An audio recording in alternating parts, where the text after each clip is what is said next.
Good morning. My name's AJ. I'm pleased to get a chance to join you this morning. So I'm actually a little bit hungry this morning. If I'm hungry, what's the outcome that I want? Food. If I'm hungry, what's the outcome I want? Get some food. Mr. Salazar, if I'm hungry, what's the outcome I want? The ability to actually get something in Nope. your mouth and stomach to kind of take care of that problem. I want the ability to have something to put in my mouth and stomach to take care of that problem. If I'm hungry, the outcome I want is actually to feel full. Why is food not the outcome I want?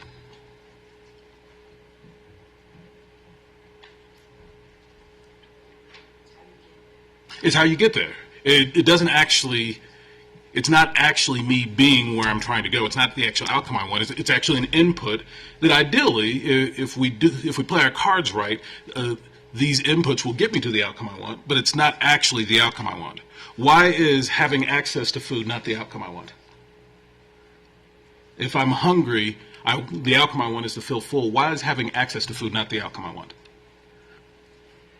Well, I think there's a need to go from where you're at right now Yeah. to the food. And that pathway, the fact that there's food there doesn't necessarily guarantee you. Absolutely. Where you want to go. I love what you described. It's part of the pathway there. The having access to the food is very helpful in me ultimately achieving the outcome I want, but it's not actually the outcome I want. The critical distinction here is that there are inputs.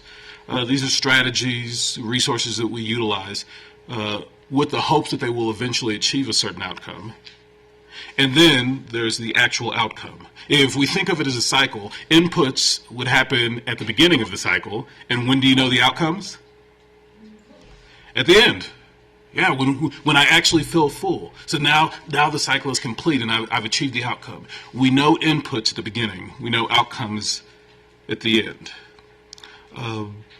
This is a critical distinction, not just in Hunger Games, but also in schools, because there is a critical distinction between the inputs in a school system and the outcomes of a school system.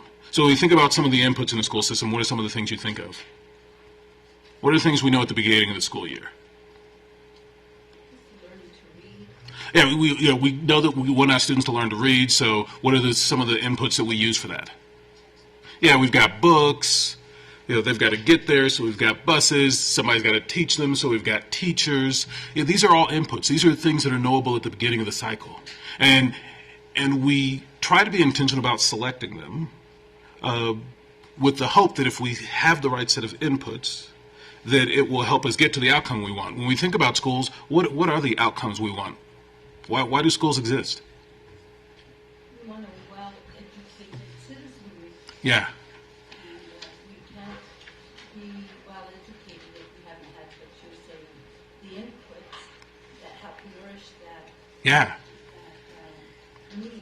The outcome we want in the school is a well-educated citizenry. We want our children to grow up and actually be able to contribute and be participants, not only in their own dreams, but in our collective aspirations, as a society. Absolutely. That's the outcome we want.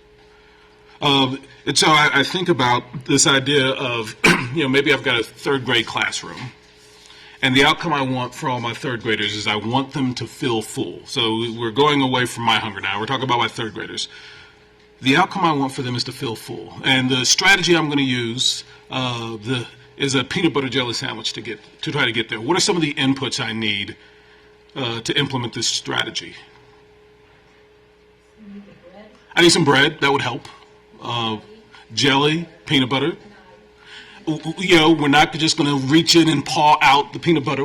Maybe a knife would be helpful. And so these are all the inputs that we need to execute the strategy. But the point of all this isn't to have really great peanut butter. What's the point of all this? What's the outcome we want? Nourishment. Yeah, we want our children to feel full and to be nourished at the end of it. The challenge that often confronts us at the governance level in education, I'm going to distinguish from the management level, Their job really is to be focused on the inputs. Part of the challenge at the governance level when we think about education is it's very easy to get caught up and focused and even become obsessive about the inputs to the exclusion of paying attention to the outcomes.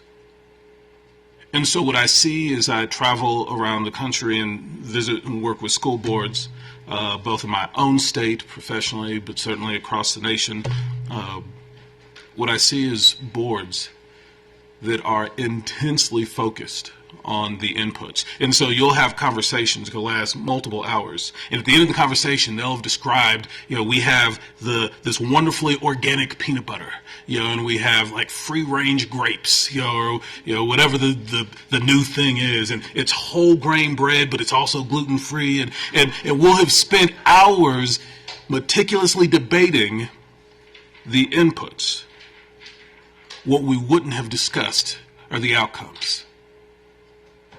It's actually possible to know everything there is to know about the inputs and know nothing about the outcomes. Said differently, every conversation you have about what is going into creating the sandwich is a conversation that isn't telling you, are my children hungry or not? You can know all about the inputs and not realize that your children are starving, whether physically or germane to our conversation today, academically. I bring this to your attention because this is what drives, this is what motivates, this is what animates so much of the work I get to do. And it's inspired by a statement that we use to motivate the work, which is student outcomes don't change until adult behaviors change.